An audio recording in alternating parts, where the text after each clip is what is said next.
आयोगाने मतदान यादीमध्ये हेराफेरी केलेली आहे. ती हेराफेरी आता राहुल गांधीने शोधून काढलेली आहे, सगळी कागदोपत्री, आणि ती कोर्टासमोर, सुप्रीम कोर्टासमोर हजर केलेली आहे बरं का. तर त्याचा आता लोकांना पटलं की राहुल गांधी राईट पाथवर आहे, म्हणजे डॉक्युमेंटरी पुरावा कोर्टासमोर दिला. आणि कोर्टाने पण सांगितलं निवडणूक आयुक्ताला, जो कोणी ज्ञानेश कुमार नावाचा माणूस आहे ते टाळाटाळ करीत आहेत. पण चूक कशी याच्यामध्ये की याच्यामध्ये एका माणसाला 50 मुलं दाखवले आणि निवडणुकीत यादीमध्ये नाव लिहिलं.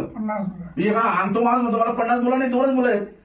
एका घरामध्ये त्यांनी 60 लोक दाखवले, एकच झोपडी एवढी. ते पण खोटं आहे. बाकी ठिकाणी घराचा पत्ता 0 म्हणजे काय, राहतो पृथ्वीवर आणि पत्ता अवकाशात, वरती आकाशात.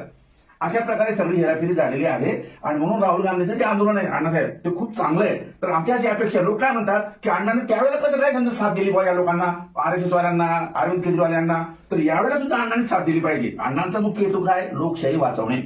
तर मग हा काँग्रेसवाला आहे का भाजपाला आहे का सेनेवाला आहे, हा आपण फरक करायचा नाही, बरोबर ना. तर आमच्याशी विनंती आहे, लोक असं म्हणतात अण्णा तुम्ही आता शांत झोपलेले आहेत, काँग्रेसच्या वेळा तुम्ही आंदोलन केलं होतं. माझं असं म्हणणं आहे, आमच्या अण्णा आंदोलन करायला आजही तयार आहेत, फक्त त्यांची परिस्थिती खराब आहे, वय झालंय. आणि अण्णांनी जर समजा त्यांच्या आयुष्यामध्ये 8 कायदे बनवले, मग देश